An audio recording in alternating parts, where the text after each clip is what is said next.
Alright, took a little bit, but I figured out how I was going to replace these. They're kind of water damaged. So what I did is I took each one of them and I cut them out with a, well, it's actually this one, whatever. Anyway, these came out of the two corners, right here and right there. So really the only thing I have left is a little bit of that paper on the back and then the fiberglass plate. So I cut them out with a straight razor or a utility knife. Cut them out with a utility knife using a straight edge and cut a pretty good corner. After that, I took some of the backing board. This whole thing, I think it was a 2x4, cost like $5. So I decided, well, I'm going to try to replace this first before I, try to replace the whole fiberglass thing. So I'm going to use some liquid nails, glue this on, and set this one overnight, and then I'll do the other one the next day. Because you really can't do them both at the same time, because it's a little longer than my table saw will allow.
Hey, I just thought I'd give you an update of what's going on.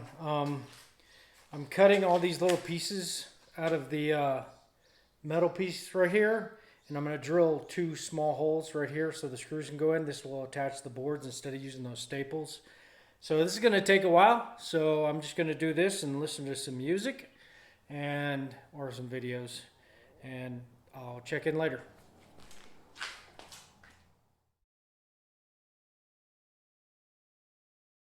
I had to move indoors. It was getting a little warm outside. But this is why I advised on Instagram and Facebook that you always want to keep the pieces of wood that you take apart. As much structure as you possibly can, because this one's going to be easier to copy than trying to go, well, I need this board and this board and this board. If you just got something to look at, it'll help you to be able to develop this again. So that one should be easy.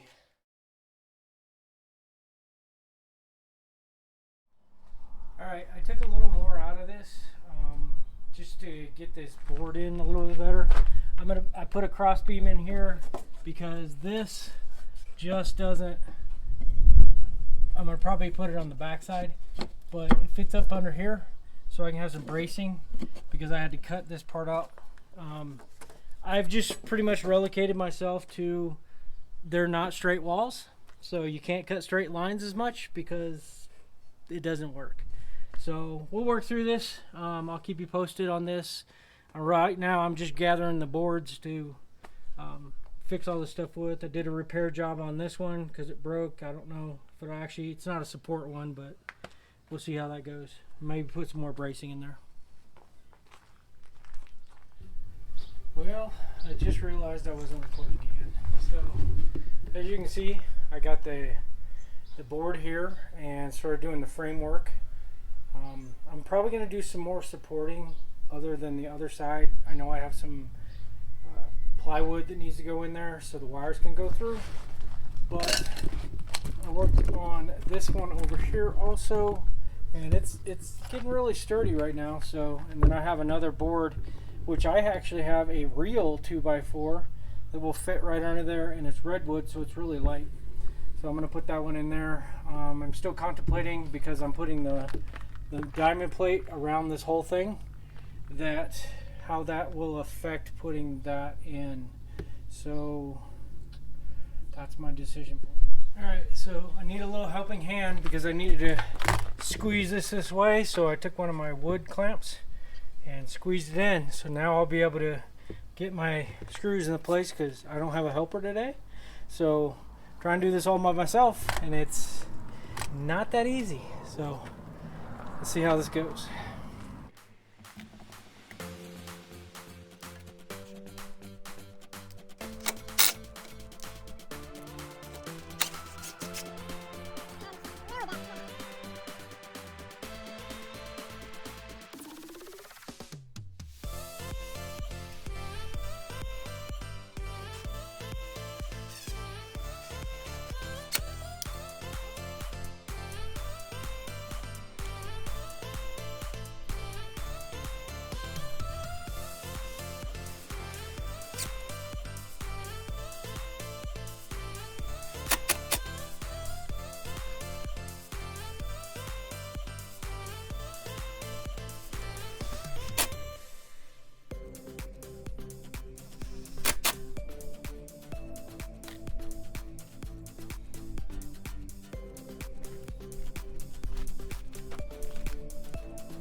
Okay, so I realized that a lot of my videos that I do not get caught in B-roll, so I don't have a lot to fill up with some substance. So I decided that I would pretty much record everything. So, because, you know, things that I might think are boring, maybe we'll actually add some substance to someone else. So right now what I'm going to do is I'm going to cut the styrofoam insulation for these. So I'm going to measure each one of these and then cut it to be able to place it in there. Then I think the next step is I'm going to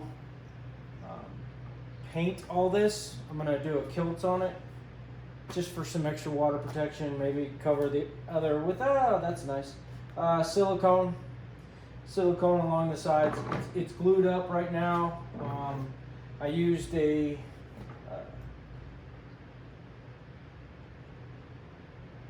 just totally slipped my mind right. Oh, brad nailer. Sorry.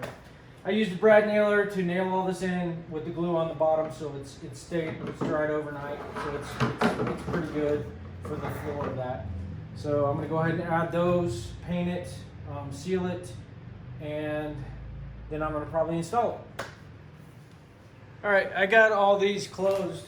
Okay, I got all these done.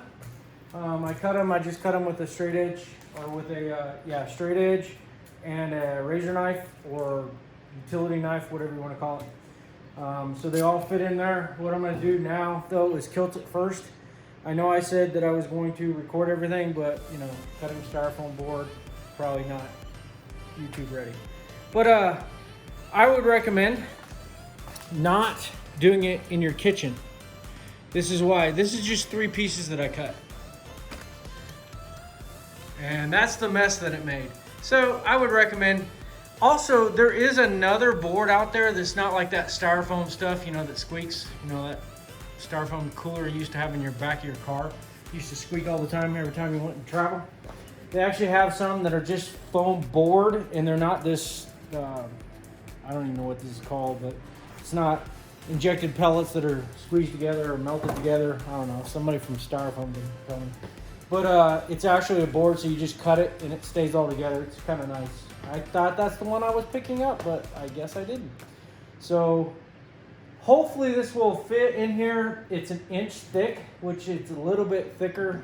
Well, it's about the same as this, but it's kind of a tight position to put in to get this whole board in there. So hopefully it'll fit. We'll see on this next one when I when I put it in, we'll see how well it fits. It might be really, really tight. Alright, I'm just gonna paint this up with, I'm using Kilt's multi-purpose. Right now, the one that we had was, I guess it froze this winter, so it wasn't in great shape. It was like chunky, like having bad milk or something. So we're gonna see how this does. Of course, you know, when I originally took out the original stuff, they didn't kilt it, paint it, or anything. It's just raw wood. So I'm gonna go this extra step and just give it a little bit of protection. Of course, this isn't gonna stop if you have a water leak. It will not stop you from having a water leak. It's just, you know, peace of mind type stuff. It's just that little extra step that you might want to do. You know, you always want to do something better than before. Well, hopefully that's better. I hooked up my mic, so hopefully I didn't just waste all that time. But the only reason I'm doing this is just more of a peace of mind. It's not going to stop water leaks. It's not going to, you know, it may help the wood last longer, but if, you know, water gets in the wood, you're pretty much done. I mean, you're going to have to replace it. So I'm just going to give it this extra coat. It may add a little bit of a sealant, but it's really just for a base coat for if you're going to actually paint it. So just an extra step. Now I can just talk like Mr. Ross and say, this just, you know, just add a little color right here. I guess on YouTube you don't have to talk the whole time. You can just show them what you're doing. I'll probably put this over, you know, music or something. I don't know, outside, but you know, just add a little color right here. Just a little white, those fluffy clouds. And I'll go ahead and pause it. Shauna has walked in. You want to see my daughter? Here's my daughter. Oh, that's gonna be gold. I'm gonna get a lot of hits for that one. Okay, I got the first coat on there. I'll probably only do one coat on this. It is gonna help because it's very dry wood. It's very dry down here.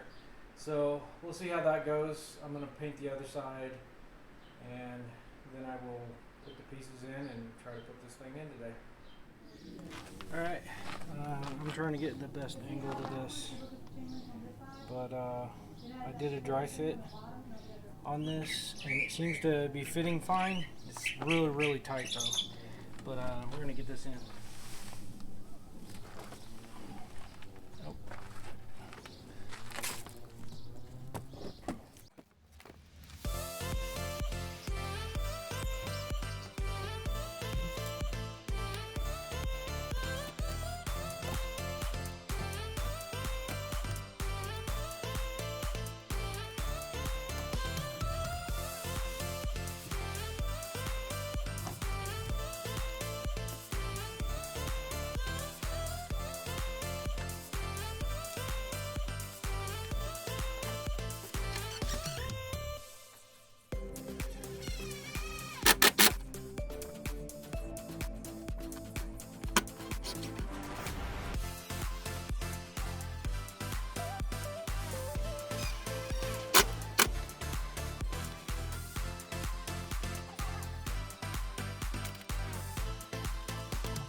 So this one's pretty much ready for me to put the board in here.